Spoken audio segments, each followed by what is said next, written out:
कोई ऐसा व्यक्ति नहीं है जो न जानता हो कि भारतीय जनता पार्टी की सरकार में झूठे एनकाउंटर हो रहे हैं। भाजपा किसी की सगी नहीं है, न इनकी न उनकी। क्या होशियारी दिखाई? कौन नई तस्वीर देख करके बता सकता है कि यह झूठा एनकाउंटर हुआ था? और यह पहला झूठा एनकाउंटर नहीं है यूपी का। तमाम एनकाउंटरों पे उंगली उठी है। जिस समय अभी हमें सुल्तानपुर के परिवार के सदस्य मिले जिनके बेटा इंजीनियर, कोई कल्पना कर सकता है आज के समय पर कि मुंह पर टेप लगा दिया जाए, हाथ पैर बांध दिए जाएं और पीट पीट करके उसकी जान ले ली जाए? क्या ये सुल्तानपुर की पहली घटना थी? इससे पहले भी इसी तरह की घटना हुई थी। अगर आपको याद हो कि भारतीय जनता पार्टी से संबंधित रखने वाले ने एक हत्या की थी वहीं पर सुल्तानपुर में। और अभी जो झूठी कहानी पढ़ी जा रही है एनकाउंटर को लेकर के, कोई ऐसा व्यक्ति नहीं है जो न जानता हो कि भारतीय जनता पार्टी की सरकार में झूठे एनकाउंटर हो रहे हैं, हत्या की जा रही है। जो मंगेश यादव की हत्या हुई है, गांव से लेकर के आसपास के लोग जानते हैं कि पुलिस रात में आई थी, उठा ले गई। पुलिस उठा करके लेके गई एसटीएफ। और सोचिए आप कैसी कहानी गढ़ी गई कि उसके पास नया बैग था, अमेरिकन टूरिस्ट बैग बताया गया।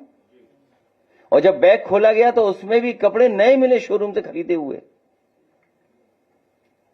और जो मोटरसाइकिल मिली, सुनने में आ रहा है कि जो मोटरसाइकिल जिसकी चोरी हुई थी, कई दिनों बाद एफआईआर लिखी गई।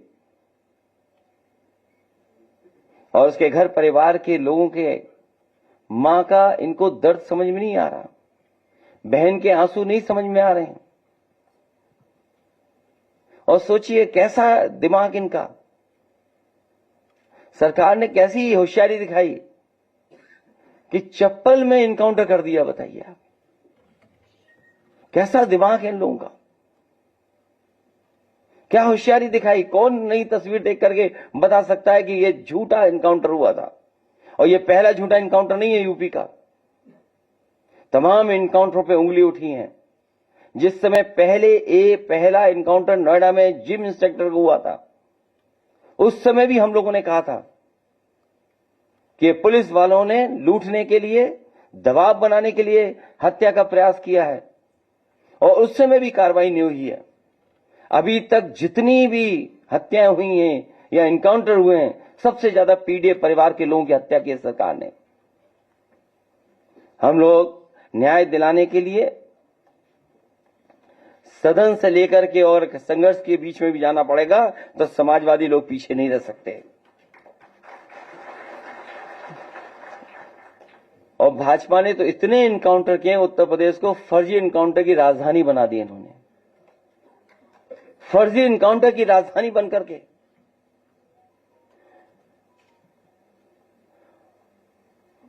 और फिर नकारात्मक दिल वाले, और दिमाग विनाश कर सकता है, विकास नहीं कर सकता।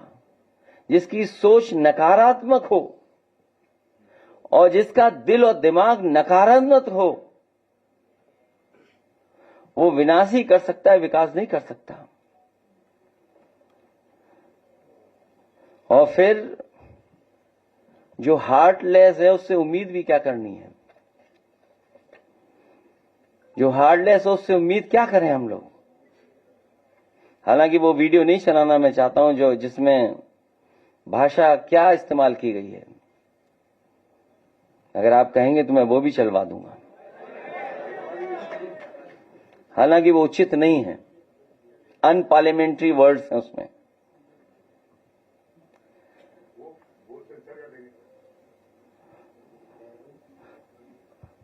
अगर दिमाग होता तो चप्पल में एनकाउंटर नहीं करते। इसलिए जहां ये सरकार लूट कर रही है, वहीं एनकाउंटर करके डराना चाहती है। और केवल बदनाम करने के लिए जानबूझ करके, ढूंढ ढूंढ करके कि कौन है, किसको एनकाउंटर किया जाए, वो भी अधिकारी बैठ करके रणनीति बनाते हैं। सोचो, जो रात भर बैठ करके रणनीति बनाएंगे, उनसे क्या उम्मीद करोगे न्याय की आप? रणनीति इसी बात की बनाते हो कि हत्या करनी है, वो हत्या में न पकड़े जाएं, तुमसे उम्मीद क्या करोगे आप? केवल फेक इनकाउंटर नहीं, बल्कि संविधान ने जो अधिकार दिए हैं, उन अधिकारों को ये सरकार छीन रही है। 69,000 वाले बच्चे कितना आंदोलन कर रहे हैं, सोचिए, कोई कल्पना कर सकता है? लेकिन ऐसी साजिश, षड्यंत्र कि दोनों को भिड़ा दो, आप दोनों को लड़ा दो। इसलिए भाजपा किसी की सगी नहीं है, न इनकी न उनकी। भाजपा किसी की सगी नहीं हो सकती, केवल उन्हें अपना स्वार्थ सिद्ध होना चाहिए।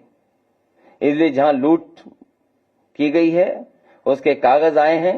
मैं तो लीड ऑपोजिशन से दोनों सदनों में कहूंगा कि बाकायदा पूरी सूची सदन में दी जाएगी, और समय आने पर कि हम लोग कैसे आगे बढ़ें, उस पर भी हम लोग काम करेंगे।